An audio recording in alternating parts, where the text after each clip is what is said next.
예, 그럼 이어서 글로벌 증시에서의 투자 전략 세워보도록 하겠습니다. 오늘 키움증권 글로벌 주식팀의 유동원 이사 나와 있습니다. 어서 오십시오. 안녕하십니까? 오랜만에 뵙는 것 같습니다. 네. 그간에 있었던 좀 상황들 그리고 증시의 상승 여력들 또 많이 업데이트가 됐을 테니까요. 한번 싹 정리를 해주시죠. 네, 그러겠습니다. 자, 우선 저희가 항상 돌려보는 잔존가치 모델상의 그 상승 여력들 좀 들여다보겠는데요. 우선 선진국을 보겠습니다. 전체 선진국의 상승 여력이 지금 한 14.9% 정도 나타나고 있습니다. 향후 6개월 내지 12개월 동안 이 정도 상승할 수 있을 것 같다라는 것이고요. 지금 보시면은 이제 선진국 중에서도 미국이 아직까지 많이 오르긴 했습니다만 상승률이 가장 높게 나타나고 있습니다. 자, 미국의 나스닥이 가장 큰 폭의 상승 여력을 보여주고 있는데요. 지금 현재 34.9% 정도 나타나고 있습니다. 그 이외에도 다우존스가 20% 이상 상승 여력이 나타나고 있고요. 그렇다 보니까 계속적으로 미국 위주의 투자를 늘리셔야 된다는 말씀을 드리겠습니다. 그 이외에도 최근에 일본의 상승 여력이 많이 올라오고 있습니다. 니케이 지수의 상승 여력이 지금 21% 정도 나오고요. 따라서 최근에 유럽보다는 일본 쪽에 초점을 좀 맞추셔야 된다는 말씀을 드리겠습니다. 신흥국 시장을 들여다보면은요, 한국도 상승률이 높게 나오는데 그 이외에 다른 국가를 보시면은 베트남 그리고 러시아, 그다음에 대만 이렇게 상승률이 높게 나오고 있습니다. 전반적으로 아직까지 신흥국 시장에 대해서 적극적인 투자를 늘리기는 좀 어렵지만 그렇다고 하더라도 일정 부분의 국가들은 매력도가 있다 보니까 조금씩 들여다볼 필요는 있다라는 말씀을 드리겠습니다. 예. 이렇게 해서 좀 업데이트된 수치들을 얘기해봤는데요. 역시 이렇게 계속 상승을 하다 보면 항상 나오는 것이 고점 논란이고 금융 위기에 대한 불안감들입니다. 특히 간밤에 나왔었던 좀 한마디들이 굉장히 좀 투자자를 위축시킬 만한 내용들이 좀 많이 나왔더라고요. 기사를 이것저것 찾아보다 보니까 JP모건에서는 50년 동안 못 봤던 폭락 이어진다 이런 얘기도 하고 워싱턴 포스트 신흥국 위기가 글로벌 금융 위기로 이어질 수 있다. 이렇게도 얘기하고 CNBC에서도 참 어떤 급락에 대한 가능성들 계속 좀 얘기를 해서 불안해지더라고요. 좀 여기에 대해서 정리를 해주세요. 네, 그렇습니다. 자, 연일 최고치를 경신하다 보니까 당연히 그런 얘기가 나올 것 같습니다. 그리고 미국 증시의 고점 논란에 대해서는 지난 2년 동안에 계속 나오고 있다라고 생각하셔야 될 것 같고요. 근데 지수의 고점을 판단하는데 가장 중요한 포인트 두 가지가 뭐냐면 ROE, 자기 자본의 수익률, 그리고 또 장기 10년 국채금리 이 두 가지 가장 중요합니다. 저희가 돌리는 여러 모델들이 있는데 DCF 모델이든 리주주 인컴 모델, 잔존가치 모델이든 모든 부분 중에서 가장 중요한 요소는 ROE와 장기 국채금리입니다. 그래서 ROE가 높아지면 높아질수록 고점이 높아지는 것이고요. 금리가 낮아지면 그만큼 또 주식 가치가 낮아진다라는 말씀을 드리겠습니다. 과거 1870년 이후에 지금 추세적 주기의 지금 5번째의 상황인데요. 여태까지 4차례가 있었고 지금 5번째 진행형이다라고 말씀드립니다. 추세적 주기라는 것은 계절적인 요소가 아니고요. 경기 침체 이후에 부양 정책을 쓰고 그리고 경기가 바닥을 찍고 계속 상승을 하다가 경기 고점을 찍고 그 이후에 이익이 줄어드는 그런 모습이 도달하는 시기까지의 것을 추세적 주기라고 합니다. 보시면은 추세적 주기가 4차례에 5차례까지 지금 가고 있는 상황인데요. 보시면은 계속적으로 지금 고점이 높아지고 있다라는 말씀을 드리고 있고요. 334%, 396%, 413%, 666% 이렇게 계속적으로 올라가고 있습니다. 상승폭이 올라간다는 이유는 왜 그러냐?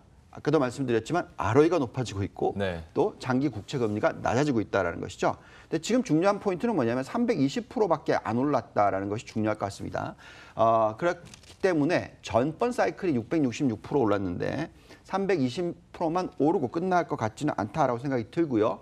적정 PBR이라는 것은 ROE 나누기 금리로서 판단을 합니다. 그래서 지금 현재 계속적으로 ROE가 올라가고 있고 또 금리가 크게 급등을 하지 않는 그런 상황이라서 아직까지는 걱정 안 하시는 것이 좋겠다는 말씀을 드리겠고요. 더 중요한 것은 아무래도 그 갭이라고 해서 ROE에서 10년 국채 금리를 뺀 숫자입니다. 전번 사이클, 그러니까 2000년도에 끝났던 사이클이 5%대이기 때문에 지금은 얼마냐? 그러면 15%대. 그러니까 3배나 높다는 것이죠. 그래서 전번보다도 더 높은 PBR에서 고점을 형성할 가능성이 높다라는 말씀을 드리겠고요. 그래서 아직까지는 고점이 아니다라는 말씀을 드리겠습니다. 평소에도 좀 꼭대기 찍으려면 그래도 아직 2, 3년 정도는 더 있어야 된다라고 말씀을 하시잖아요. 여기에 수치를 통해서 계속 확인이 돼 있기 때문에 다만 또 외부에서 들려오는 어떤 리스크에 대한 불안감들 또 계속 나오는 만큼 저희가 매주 이 수치들을 재확인하면서 앞으로의 상승 여력 얼마나 될지도 한번 체크를 해보도록 하겠고요. 나스닥 얘기도 좀 해보도록 하죠. 나스닥에 대해서도 참 무게를 많이 실었고 강조를 해주셨는데 결국 뭐 사상 최고가 기록하고 있고 어느덧 이제 8,100선까지 또 올라왔어요. 저인플레이션일 때 각광을 받는 종목군들 있지 않습니까? 네. 이 종목군들이 그러면 아직도 상승 여력 매력적이라고 보시는지도 궁금하고요. 한번 얘기를 해주시죠. 자, 나스닥이 8,000포인트를 뚫었죠. 제가 아마 8,800 뭐 그런 얘기도 했었고 네. 이제는 10,000포인트 얘기를 하고 예. 있습니다.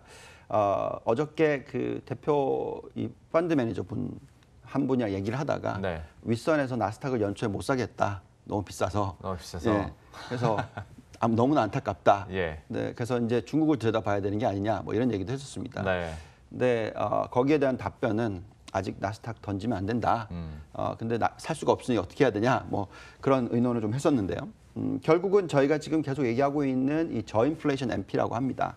그러니까 패러다임의 변화가 일어나면서 실질적으로 기업들의 ROE가 상승을 하고 계속적인 성장을 보여주고 있으면 PBR이 점점 높아지는 것이 당연하기 때문에 저희는 이 MP를 만들어서 말씀을 드리고 있습니다. 지난 5개월만 수익률 보시더라도 지금 18.6%가 나오고 있고요. 나스닥이 16.4%입니다. 그러니까 뭐 워낙 높은 숫자들이 나오고 있다라는 부분을 생각하셔야 되겠고요. 반대로 지금 코스피를 보시면은 뭐 5% 마이너스가 네. 나오고 있기 때문에 상대적인 퍼포먼스가 상당히 좋습니다. 자, 이 안에 들어가 있는 종목들을 좀 한번 보시면은요. 아까도 얘기가 나온 것도 같은데 보시면 뭐 애플, 아마존, 알파벳, 마이크로소프트, 페이스북, 알리바바, 뭐 시스코 시스템즈, 엔비디아, 세일즈포스, 소프트뱅크 뭐 등등 쭉 있고요. 예. 뭐 그 이외에 IT에 초점을 맞추는 ETF, IYW와 RYT를 네. 포함시켜 놓고 있습니다. 우리가 계속적으로 지금 성장주에 대해서 얘기를 하고 있는데요. 낮은 금리 시대에서는 성장주가 아직까지는 좋다라는 말씀을 드리고 있는데 가장 대표적인 업종 세 가지가 무엇이냐면 IT, 바이오, 대체 에너지 예. 이 세 개 업종은 계속 말씀을 드리고 있습니다. 물론 타이밍은 다 좀 틀리겠지만 뭐 지금 가장 초점을 맞춰야 되는 곳은 IT라고 말씀을 드리고 있고요. 네. 이 세 가지 업종을 다 가지고 있는 인덱스 지수가 나스닥이다라는 말씀을 네. 드리겠습니다.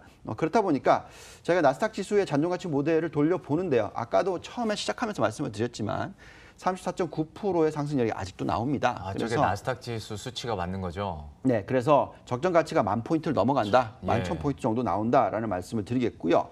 여기서 이제 더 중요한 것은 아까도 말씀드렸지만 세 가지 업종 중에서 저희가 네. 가장 좋아하는 업종인 IT 쪽이 어떠냐 놓고 봤을 때에 가장 대표적인 ETF 두 가지를 놓고 봤을 때 IYW와 RYT를 보시면은 뭐 아까 보여드렸던 수치보다 훨씬 높죠. 예, 그러네요. 그래서 100% 세 자리 숫자가 나옵니다. 그래서 저희가 입장에서 만약에 이 숫자가 마이너스가 나오고 있다, 그러면 고점 찍었다라는 그렇죠. 얘기를 예. 하겠는데 그게 아니라 아직 앞으로 100% 이상 더 올라갈 것 같다, 이런 숫자가 나오고 있는 데서 나스닥을 던져야 된다라는 얘기가 어렵다는 말씀을 드리겠고 IT 업종을 던져야 된다는 말씀을 하기 어렵습니다. 그래서 예.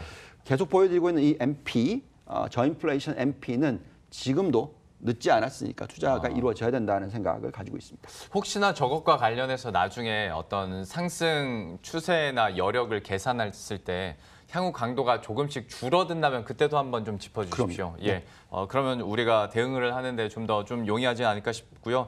이런 수치 볼 때마다 저는 좀 놀라워서 입 벌리고 쳐다보는데 뭐 아직까지는 고점이 아닌 것으로 계속 수치상으로 확인이 되고 있습니다. 미국 증시는 이 정도로 마무리를 짓고 저희가 이전에도 어떤 신흥시장도 많이 다뤄드렸었는데 그러다 보니까 상대적으로 일본 얘기를 좀 덜 하게 된 것 같아서 네. 일본 해보도록 할 텐데 글쎄요, 일본이 저는 그 트럼프 원하는 대로 좀 해줄 줄 알았는데 그래도 금리 인상을 별로 안 움직여요. 네. 이걸 가지고 뭐 중앙은행이 어떻게 움직일 거란 걸 저희가 뭐 어떻게 결정할 수는 없겠지만 여기서 얻어올 수 있는 투자 힌트는 좀 있을 것 같아서 좀 얘기를 해주시겠어요? 그렇죠. 지금 뭐 구로다 총재가 얘기를 한 것이 금리를 앞으로 뭐 아주 오랫동안 네. 올리지 못할 것 같다. 뭐 이런 단어까지 썼습니다. 그래서 quite long time이라고 했었기 때문에 뭐 미국이 지금 금리를 올리고 있는 상황에서 일본은 금리를 안 올리고 있고요. 여기서 또 중국의 인민은행이 금리를 오히려 인하하는 모습, 예. 지준율을 오히려 하락시키는 모습 이런 부분들이 나타납니다. 그래서 전반적으로 이렇게 되면 이익 증가율이 높을 수밖에 없다라는 생각을 좀 가지고 있고요. 일본의 유동성이 풍부하다는 말씀을 드리겠는데요. 지금 일본 니케이 지수의 이익 증가율이 올해는 2.5%밖에 안 됩니다만 네. 내년 2019년에는 12.74%로 상당히 많이 크게 올라가고 있습니다. 그래서 저희가 판단하기에는 이제 니케이 지수가 연말로 갈수록 상승 모멘텀을 탈 거다라는 생각을 가지고 있고요. 상대적으로 지금 터키 문제 때문에 유럽은 매력도가 많이 떨어졌습니다. 예. 그래서 유럽을 팔고 일본을 사라는 레커멘데이션을 좀 하고 있고요. 지금 일본의 차트상만 놓고 보시면은 이 삼각 박스권을 뚫고 올라가고 있는 상황입니다. 그리고 나서 전 고점이 24,000포인트는 충분히 돌파할 수 있을 것이다라는 생각을 가지고 있습니다. 그래서 저희가 지금 들여다보는 일본의 니케이 지수와 또한 중소형주의 상승 여력을 잔존가치 모델로 좀 돌려봤는데요. 보시면은 니케이 지수 21%의 상승 여력이 나오고 있습니다. 예. 그래서 아마도 앞으로 6개월 내지 12개월 동안에 이 27,000포인트를 돌파하지 않을까라는 기대를 가지고 있고요. 그래서 저희가 계속 요즘에 일본 종목들을 골라내는 작업을 하고 있고 예. 또 계속 올려드리고 있습니다. 니케이 지수뿐만이 아니라 중요한 것은 중소형주인데요. 우리나라로 따지면 뭐 코스닥 뭐 이런 식으로 생각하시면 될 것 같은데 SGJ ETF라는 게 있습니다. 예. 이 ETF의 상승 여력은 아까 보여드렸던 니케이보다 더 높다 보니까 그만큼 전반적으로 일본 증시의 매력도가 충분히 상존한다는 부분을 말씀을 드리겠고요. 자, 이런 상황에서는 계속적으로 지금 일본을 매수해야 되는 타이밍이다 말씀드리겠습니다. 일본에 대해서 저희가 이렇게 살펴봤고요. 가장 좀 복잡한 질문을 시간 관계상 1분 안에 좀 정리를 해주시사 부탁을 드려야 될 것 같은데요. 신흥국 시장에 대해서 환율과 관련된 시장 전망 어떻게 하시는지 좀 짧게 부탁드리겠습니다. 네, 뭐 결국 환율의 움직임이 신흥국이 빠지고 있다라는 부분, 평가 절하되가 있다는 부분, 원화를 보시면은 알겠죠. 예. 그렇지만 원화보다도 더 심한 것은 뭐 결국은 이 달러 지수가 어떻게 변하느냐라는 게 중요할 것 같습니다. 그래서 지금 이 차트만 보시면 되겠습니다. 달러 인덱스가 지금 95 정도에서 계속 박스권에 유지가 되고 있기 때문에 신흥국이 완전히 망가지지는 않을 것이다 라는 예. 생각을 합니다. 다만 달러가 강해지면 강해질수록 신흥국이 흔들 수 있다는 부분을 생각하셔야 될 것 같고요. 여기에 따라서 대외 부채가 많은 국가들은 흔들 수밖에 없다. 예. 가장 대표적인 게 아르헨티나, 터키 이 두 국가이겠죠. 그렇지만 이것이 전 세계로 컨텐전, 그러니까 막 이어지는 예. 그렇지는 않을 것이다 예상을 하고 있어서 신흥국 시장에 대해서는 조금 조심스럽지만 그렇다고 해서 폭락장이 만들어질 것 같지는 않다라는 생각을 가지셔야 될 것 같고요. 예. 따라서 지금은 선진국 위주의 투자가 중요하다는 말씀 드리겠습니다. 이사님의 스탠스가 어떨지 좀 궁금해서 저희가 한번 여쭤봤고요. 환율 시장과 관련한 신흥 시장에 대한 상황이나 전망에 대해서는 내일 또 이 시간에 이진우 소장과 함께 또 긴 시간 동안 한번 자세히 짚어보도록 하겠습니다. 지금까지 키움증권 글로벌 주식팀의 유동원 이사와 함께했습니다. 오늘 말씀 고맙습니다. 감사합니다.